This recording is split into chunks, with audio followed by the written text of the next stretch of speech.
put it in the right perspective. We've been spending in watersheds for a very long time. And that's why people at U.S. Army Corps of Engineers in Washington would look at me with really puzzled expressions about watershed investment, because in their mind, they've got over 100 years of doing this. So it's a very good insight there. Is we do spend money in watersheds, the question is how. Leads to the second theme, and I've heard this almost throughout. Wow, what a great thing to do. What a great way to spend money. Boy, the economics are totally irrational. But we're still doing it. Now why? So that's my first question to you guys is, in this theme of you've shown us some inefficiencies, some better ways to do things, but why are we continuing to do it the way we're doing it? I'm curious.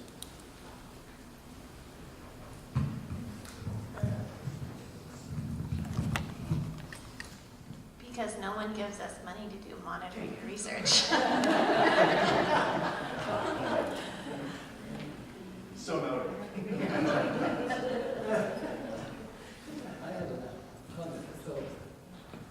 Why do we keep doing things as we've done in the past? Ask the governor. Governor? Yeah. California, and relates to a lot of things. California has developed a culture over a very short period of time of rapid population expansion, exploitation of the environment with the counter theme of protecting nature. You see that through our history.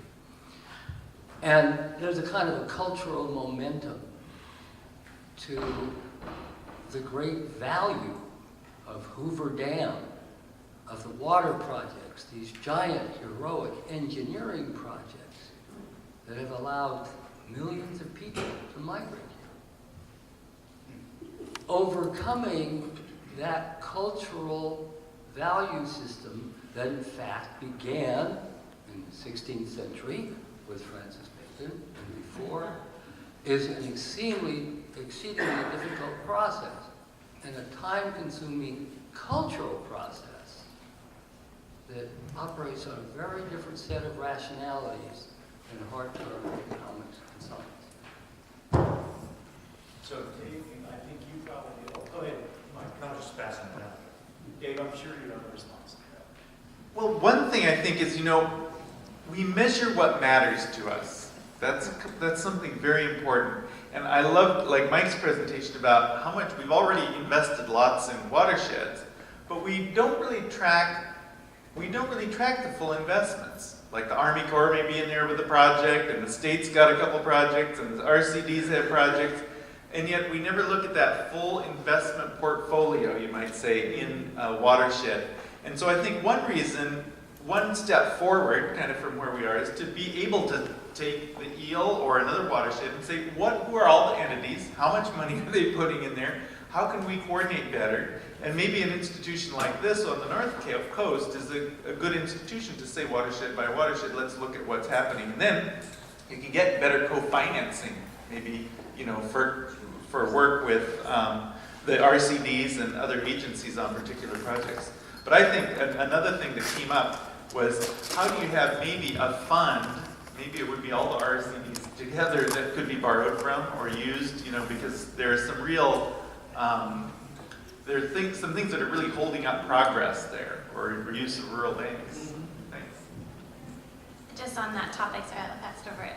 One thing I've been mentioning is some of our federal partners use a different method of payment, which is what they call drawdown, where you can draw down the money as fast as you spend it, and it comes into your bank account in 2 days instead of sometimes 2 years. And that's something that is already set up within the federal government. I know our grants from NOAA are set up that way. We reconcile every 3 or 6 months, and I think that's something that the state on a statewide level could really look to solve some of these problems. Because sometimes you can't do more with less, you just can do less with less. Well, I think for me, the reason that I continue with this work is I'm ever hopeful that the state will start recognizing the value of our lands, of improving our rivers and maintaining them. And that value is not just growth and building shopping centers and, you know, more infrastructure. And I'll just give a quick comment. You know, actually, one of the exciting things we're working on is also looking for different partners, so to speak. And we actually have developed a partnership with Stanford and Berkeley, and they have a program called essentially renewal of urban water infrastructure. And one of the things that they've noticed is that there's really been a very big lack of innovation in the water sector. And, you know, one of the things that they'll be looking at is why is that? But one of the things we are working with them on specifically are stormwater issues, and how do you know, what are some new ways, and honestly, getting some of that, you know, thinking, some of those minds that aren't used to essentially all the battles we do, and getting some fresh, intelligent eyes on it, I think is going to be helpful. So we're really looking forward to projects that come out of that partnership. Great. We turn it over to the audience. Questions? Yes. Yeah, I'm Marcia Armstrong, Siskiyou County Supervisor. And the whole thing here today, we've been talking about ecosystem services. And in our county, we're largely agricultural. We did have a timber industry. It's depressed now. But that recreation, we don't have any industry. So that's it. And with the Williamson Act, we decided to continue when the state stopped the subvention payments. We decided to continue that program simply because our farmers and ranchers would go under without it. And so it was necessary for our survival to do that. And, you know, a poor county does very, you know, it's very difficult for them to look to providing ecosystem services downstream at their own cost. And we have 63% of our lands are U.S. Forest Service, so we don't have a large tax base. Yet our people decided to make that sacrifice in order to survive. And I'm wondering, as I hear you with the Williamson Act, we are looking at restructuring that and discontinuing it for areas where you're not threatened by immediate subdivisions. And you know, the subvention payments, in my mind, should be paid by the people of California because we are the headwaters of the Sacramento system. We provide a lot of spawning and rearing habitat for salmon that go down the Klamath River. We provide air quality. We provide water filtration. We provide water flows, groundwater recharge, all these services that go downstream, and they're not being recognized as valuable.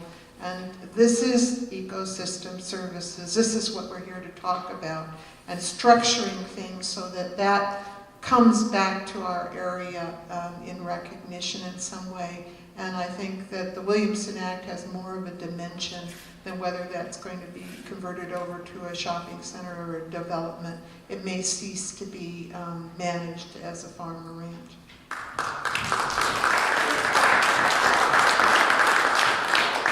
have to say that that's part 2 of my presentation on Williamson Act that I didn't talk about, which I have talked about in longer presentations, is if we did the economics correctly on what those lands provide, we would be doing a different calculation. In fact, the per acre fee might actually go from $5 to $10 an acre or more. So thank you for raising it. And please don't take what I said earlier as the official position of the California governor. It's me reflecting on what the Williamson Act has been doing in the long run. We will probably see this next year a pretty robust discussion about the Williamson Act and where it goes in its next 50 years. But thank you for that point. I'm Grace Bennett from Siskiyou County, and I've asked this many, many times, and no one ever has the answer. How many fish coming back are enough? How many fish going out are enough? And when our farmers and ranchers spend 3 days out of their 7-day a week doing paperwork to satisfy regulations, it's time to decide those questions so that they don't, it's just like teachers. If the teachers didn't have to fill out all of their forms that they have to fill out to make sure that their testing is being done right, and they could just teach kids, it would be a lot easier for them to teach children. So it's the same thing with our farmers and ranchers and our private timber industry, all of those things. If they didn't have to fill out all of the paperwork and there were some acknowledgement that there are enough fish and we're sending out enough and we're not held hostage because the fish aren't coming back from the ocean, it would seem that we could get a lot more work done and a lot more product out of those farmers and ranchers. Any response from our colleague from the Great City of Justice? Thank you. Please. Boy, does that resonate. I guess, I mean, one of the comments that I have about the presentations, I mean, it's very clear if you're an economist, you can demonstrate the value, and you can put that value in economic numbers. But I'm a farmer and I need to depend on my income. Where's the cash? Where's the money? You've demonstrated the value, but where is that money coming? How's that money coming to me that in fact justifies all that extra management cost and all that other stuff that I have to go through? So it really, I think, at the farm level, and you have to make some distinctions because so much of the land here is federal, and you know, that there's a whole different management stuff that's going on there. But what are the ways of taking all of this value and translating it into cash flow for the people that are doing the work? Now, it translates into cash flow for the Sonoma Water Agency because in their budget system and in their taxation system, they can demonstrate it. Well, we can do this project and it will reduce our costs here, and at the end of the year they've got budget and they can present that to the Board of Supervisors. That's very different than when you're a private individual and you have to it resonates with me. I don't know what the answer is because there are great public benefits and great public economic benefits, and it's an infrastructure question like how do you value a highway? You know? Yeah, I guess the one thing I would say with regard to your comment to the Sonoma County Water Agency, we actually operate on essentially for our watershed services, it's on a fixed cost, and so we're at the, you know, we can't raise rates. We have a fixed set that comes in, and we have to manage to that. And by the same token, if we're just like a private individual, if we're able to make investments or can, you know, do things that increase our efficiency, then yeah, that obviously increases our efficiency. But I think we're in the same boat as anyone else with regard to the type of projects we're talking about, these larger capital projects. Those are ones we'll be kind of in the same boat as everyone else looking for funding on those. Yeah, it's a different cash flow. I mean, it's a different income, kind of income. At least in mine, we'd have to talk about it. So my comment would be, not being familiar at all with what's going on with Siskiyou, is that I don't know if people will get around to saying, you know, enough fish is enough fish, especially in watersheds where I am, where there's like 6 adults returning or something like that.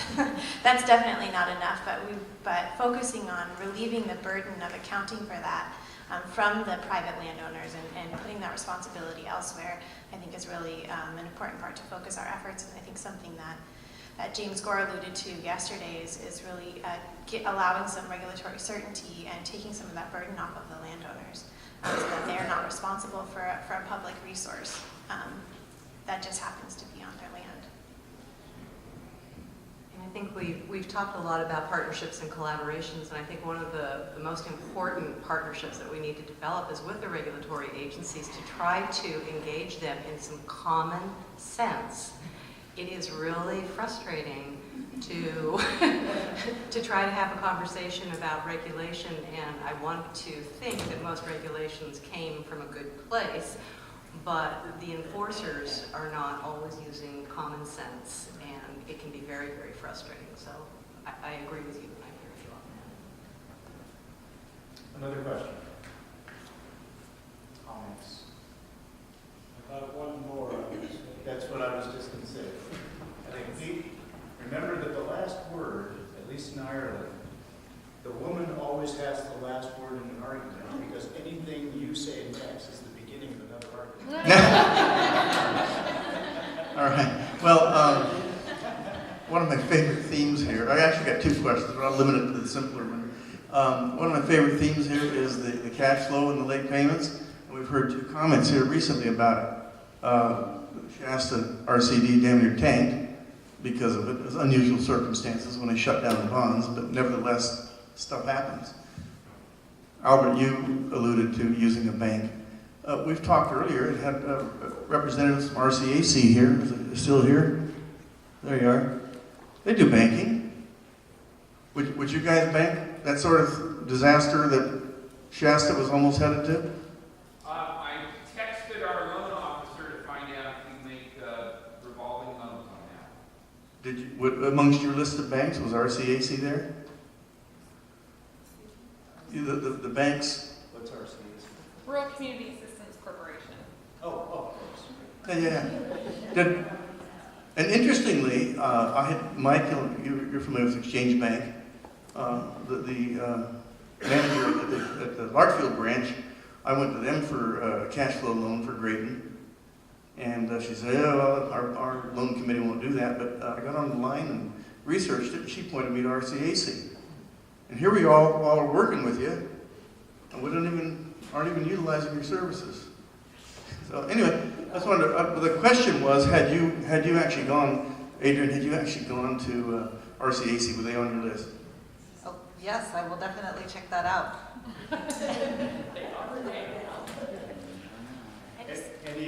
Did the text create an answer? I haven't got an answer back yet, but I'll let you know. I think we'll be here tomorrow. We'll look at it. Last comment? Just a quick last comment, which is also just a shout out to the County of Sonoma. They provide our RCT with a line of credit, I think, for the past 6 years that helped us get through the bond freeze. And I urge other RCDs and other counties to really consider supporting their RCDs in that way because it's really allowed us the flexibility to hire good contractors and to stay in business in times of state and federal uncertainty.